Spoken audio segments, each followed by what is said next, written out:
not only were Democrats on those platforms really far outspending their Republican opponents, they were doing so in really smart, interesting ways.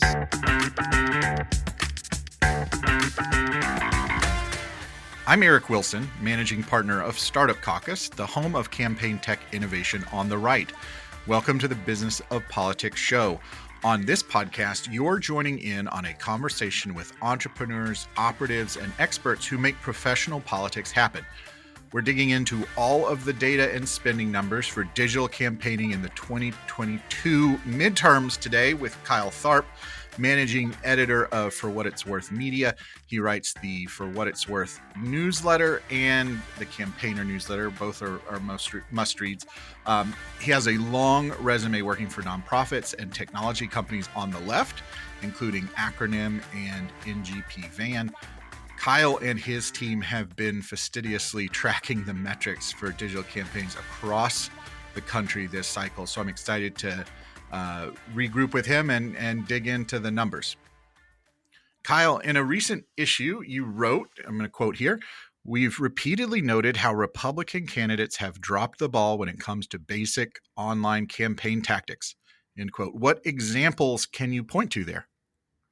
Yeah, for sure. I think there are a couple sort of major parts of the internet that a lot of Republican candidates in the 2022 midterms kind of neglected. So the first and most obvious, in my opinion, is TikTok. I think, Republican candidates have continued to stay away from the platform.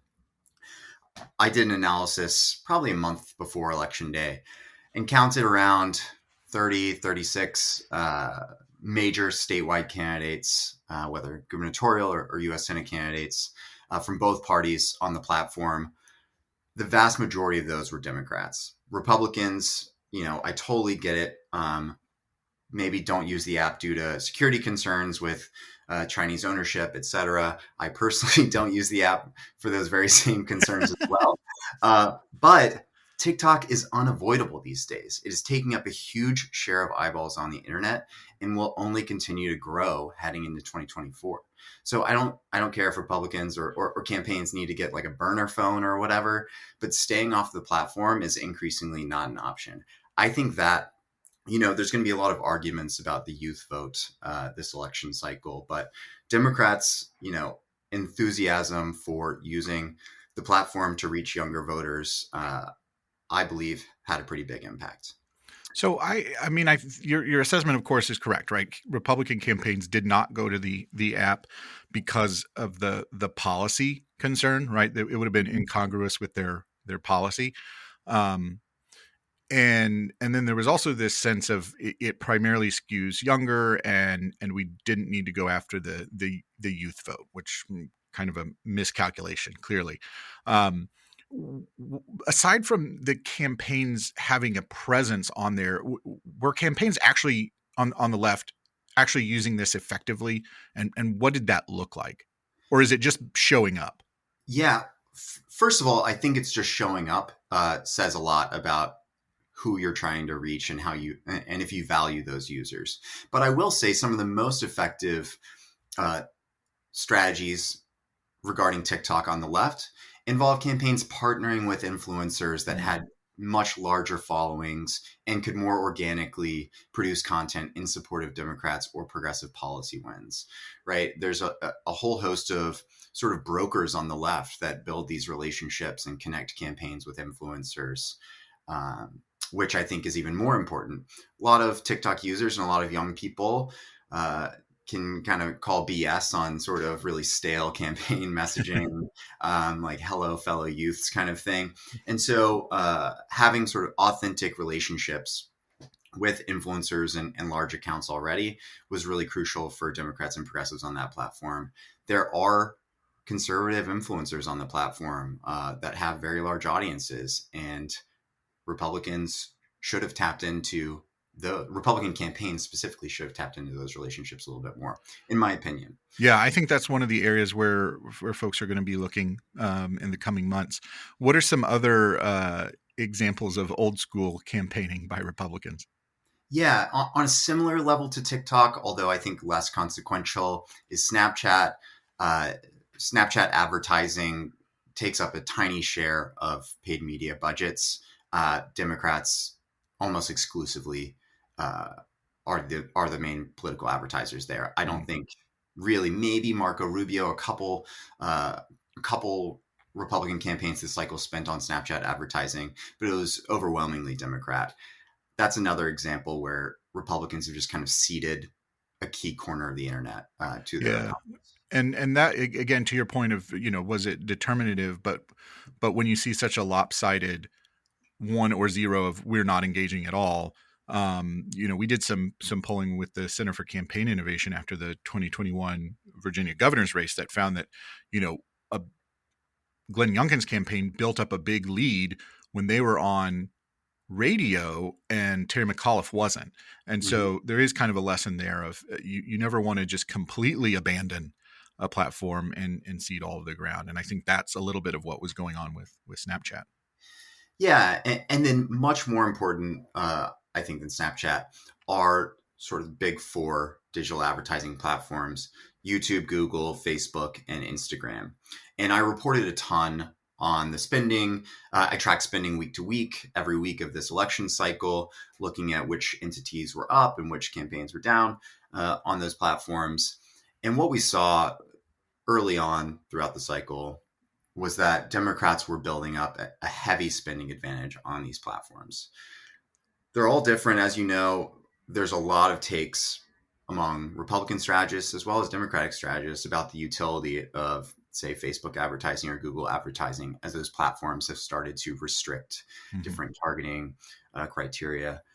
But a lot of it, again, is showing up. I think one example I can point to there is Dr. Oz's campaign in Pennsylvania.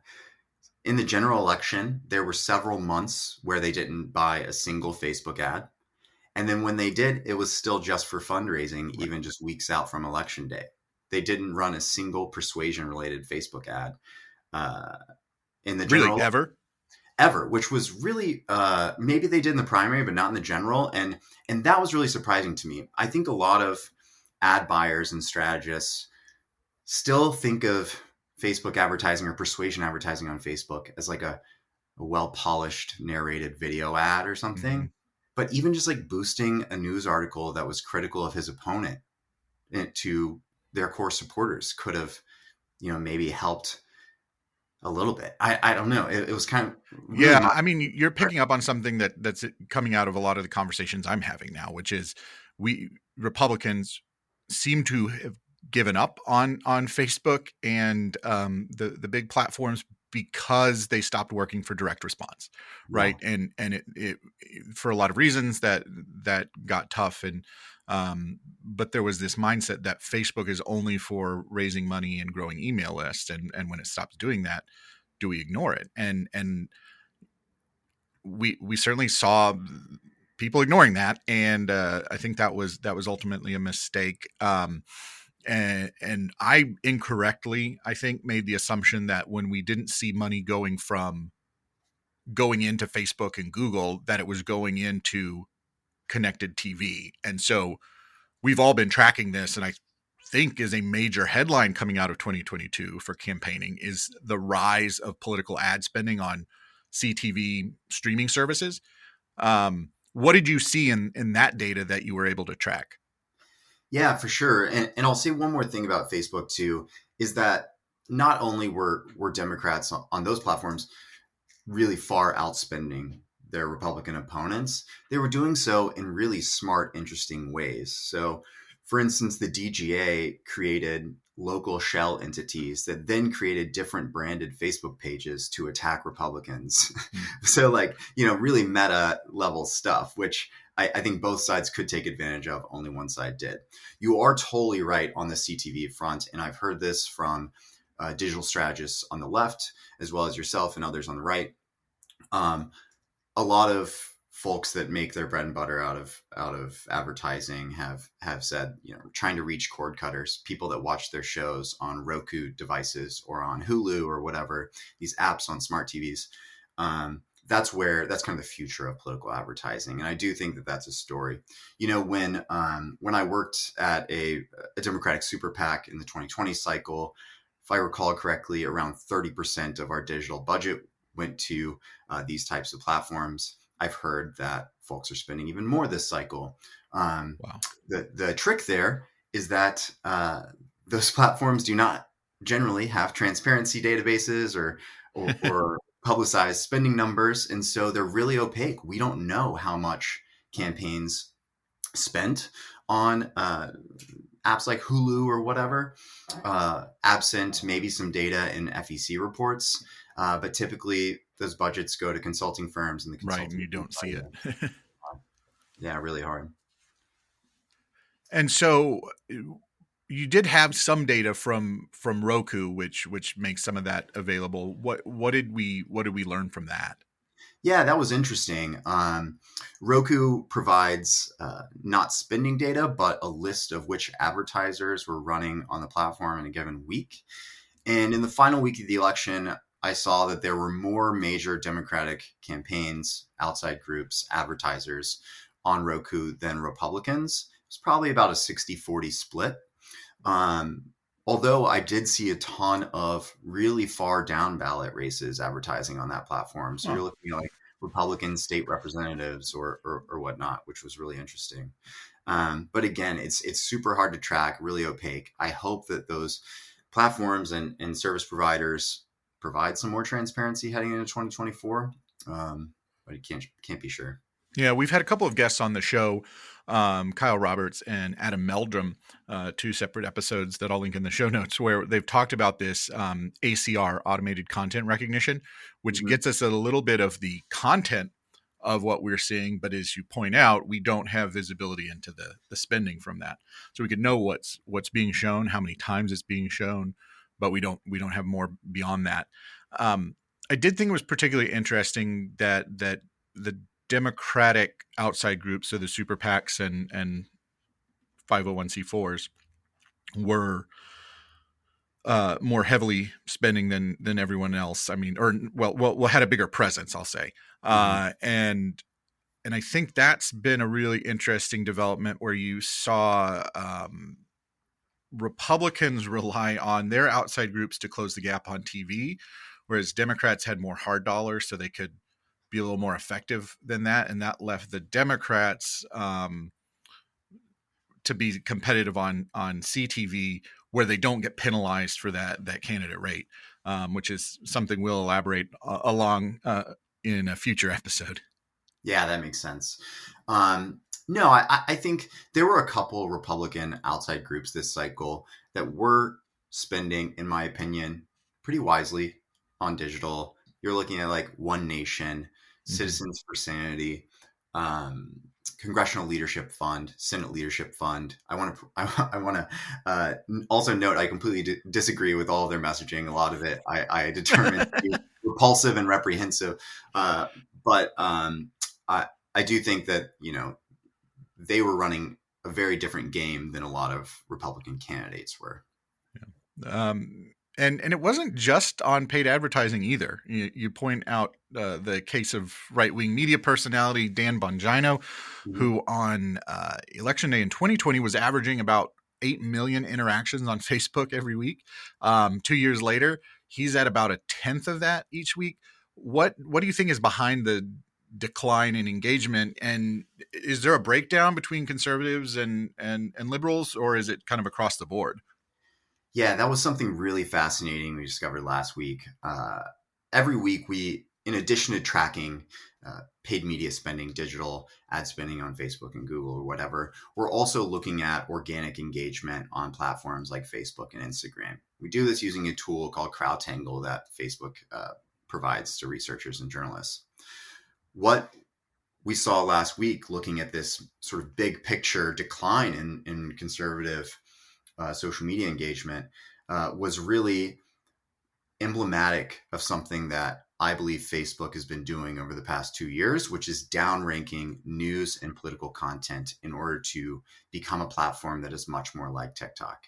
Mm. And so we noticed from Ben Shapiro, Dan Bongino, Franklin Graham, a whole bunch of these conservative mega pages that historically have been some of the top publishers on Facebook have seen a precipitous decline in their engagement, which means like likes, comments, shares on their posts over the past 2 years. Mainstream news publishers I looked at as well saw a little bit of a decline, and some major Democratic Facebook pages saw somewhat of a decline as well. And like I said, I've heard rumors from folks that are close with staffers at Meta and other reporters and researchers, and it seems like Facebook is making an intentional decision to slowly kind of reduce the heat in the political realm and start to deprioritize that content in people's feeds as they're Right. starting to prioritize discovery engine, vertical video, that kind of stuff. Really interesting, and it will have huge implications on our politics moving forward. Totally agree. It's really already changed the playbook for campaigns mid-cycle in 2022, and we've got a lot of work to do to figure out what that looks like in 2024. You're listening to the Business of Politics show. I'm speaking with Kyle Tharp, who writes the For What It's Worth newsletter, a must-read for anyone in the political space. If you want to keep a pulse on who's spending what are they saying, and get some real hard data behind digital campaigning. Kyle, you also wrote about Democrats get out the vote hype machine, as you call it. And after the election results, a lot of Republicans are starting to study that. You're starting to see this narrative of we need to focus on ballots, not votes. I don't really understand what that means, but people are waking up to the idea that get out the vote matters. So what are the platforms that Democratic campaigns and their allies are using that have been so crucial to their get out the vote success? Sure. I think there's two big things. A couple weeks before Election Day, I started to ask the question, in 2020, Democrats did not really focus on in-person get out the vote efforts because of the pandemic. Mm-hmm. That was kind of controversial. And I believe that it made the election much closer than it otherwise would have been. This cycle, Democrats were back hitting the doors with thousands and thousands of volunteers around the country. It's very important for Democrats to do that, maybe less important for Republicans on turnout because Democratic voters have to be turned out.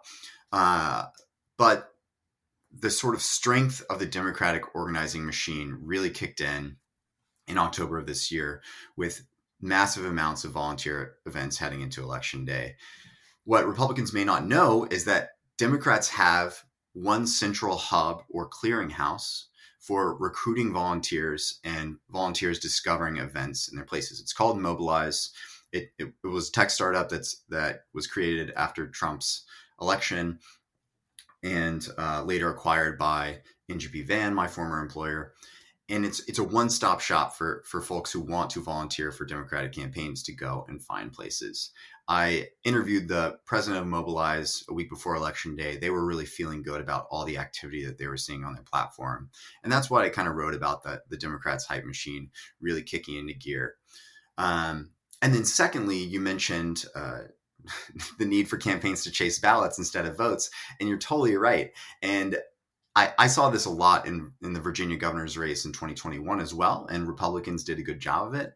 But running specific ads targeting specific voters, asking them to return their ballots, or feeding them with exact information about where they can pick up or drop off their ballots or request ballots or whatever, key dates, that type of information, that has moved into the digital space. A lot of campaigns, good campaigns, are running ads for that. And I think that really helps too. As long as Democrats or Republicans are trying to bank votes before Election Day, that's pretty critical. Yeah, I think that's been a really interesting, I guess, analysis post-election, is that, you can't trash voting if you also need people to to vote, and being able to bank those votes before Election Day is so important, because then we go after other voters. And to your point, though, we do have to turn out Republican voters. There's plenty of evidence that suggests when voter turnout is high, it helps Republicans as well. And so I think there's definitely some soul searching on that front. Mobilize is one of those platforms that I just am very impressed with and envious of on the other side, because it is software that follows the supporter, not the campaign. And right. So exactly. you have a mobilized profile, sort of like Eventbrite, where the campaigns come to you and you're able to plug into them rather than each campaign having to go out and identify and recruit volunteers every single time. And I think that's a huge advantage on your side. Yep, absolutely. All right. Well, I want to shift gears here because we've been really critical of Republicans so far in our conversation. But I want to hear from you. Where did Democrats make some mistakes? Where do you think they could have done a little bit better? For sure. I think last week, maybe on election day, you tweeted something like bad campaigns can win all the time and good campaigns can lose. And I totally agree. All these things that we're talking about uh, are really about tactics that matter the most at the margins. You're talking like really tight races. These can shift votes in a couple places. And so it may come as no surprise. I'm going to say I think Katie Hobbs' campaign in Arizona left a lot to be desired, Mm. both candidate and campaign. I noted earlier this summer, before Carrie Lake won the primary, I think that was June or July, that Katie Hobbs' social media accounts, her Facebook page, were completely silent for weeks. I mean, we're talking not a single Facebook post for like 3 weeks in July when she's taking on someone that I considered to be a completely deranged candidate, right? That she should be Who is aggressively very active on Facebook. who has a massive audience on Facebook. I thought the Hobbs campaign back then should have been aggressively trying to get grassroots Democrats around the country to actively give support, follow, etc. her campaign, and that was kind of a missed opportunity during a very critical period. Now, she won the governorship. So to the victor goes the spoils. Elections are zero sum campaigns. I'll probably be criticized just for criticizing her, but I think that that race was a little too close for comfort, is what I will say. There's plenty of other examples this cycle. Connor Lamb was this establishment golden boy in Washington, D.C. circles, taking on John Fetterman in the primary. A lot of his campaign got a lot of attention and didn't pick up steam. They just neglected basic online tactics, and it really came back to bite them. I think a lot of Republicans, there were some notable exceptions to Republicans sort of screwing up on digital this cycle. I think Ron DeSantis and his allies in Florida really focused on building a massive operation online. Greg Abbott in Texas, I was surprised, did not take his reelection for granted and ran persuasion and mobilization and fundraising ads on places like Facebook and Google. Also racked up a ton of organic engagement and built a huge supporter base on Facebook. So there were some bright spots for Republicans as well. Yeah, And and that's what makes it so tough is you want to draw a big massive sweeping conclusion of, oh, this is what all Republicans need to do, and you dig into it and it's kind of a case by case. But I think at the core it's remembering your fundamentals of campaigning, which is you know turning out voters, getting attention, raising money, taking it to your opponent. And when you focus on those and you know why you're doing it, the digital falls into place because it's the numbers are just going to lead you there. yep. No, you're exactly right. Yep. So can we talk shop for a minute? I want to hear what you think about the Facebook political ad freeze that week before elections. I think it's a little peculiar. So they like the stated policy is that they want to have plenty of time to review all of the ads, and so you have to rush. I think like Katie Porter had 700 ads that she got published before the freeze hit, and then Chuck Grassley did one. So you kind of have two ends of the spectrum there. Do you think it's effective in helping them make sure that everyone's abiding by those policies? No, I don't. I think it's a very strange policy. It may also prevent folks from, particularly when we talk about organic engagement on Facebook and what kind of misinformation or bad information is circulating on the site. Ads can often act as a way for folks to correct that bad information directly to users who are more susceptible. So I don't buy, I guess the company doesn't have enough resources to check all these ads in real time, but that's just an admission that they're not putting resources in the elections department as much anymore. So I've always disagreed with this blackout period. I think it's kind of weird. You can't like upload new ads saying today's election day. Right. Yeah, it doesn't make a lot of sense. I don't know how much of an effect it has. A lot of consultants and digital ad buyers in 2020 had to deal with it, and so they've now learned and strategized different things that they can do to get ahead of it.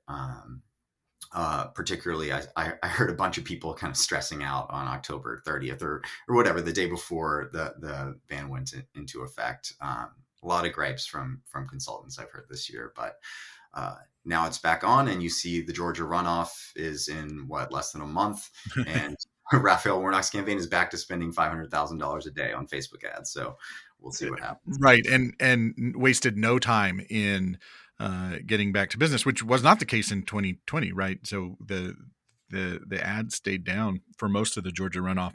I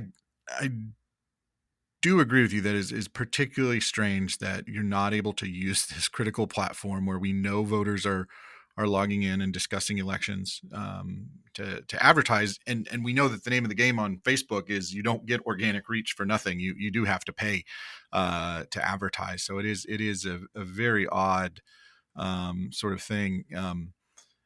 And what's crazy about it is they got this idea from Australia, where for a period of time before election day, you're not allowed to advertise on TV, but you can still advertise on digital.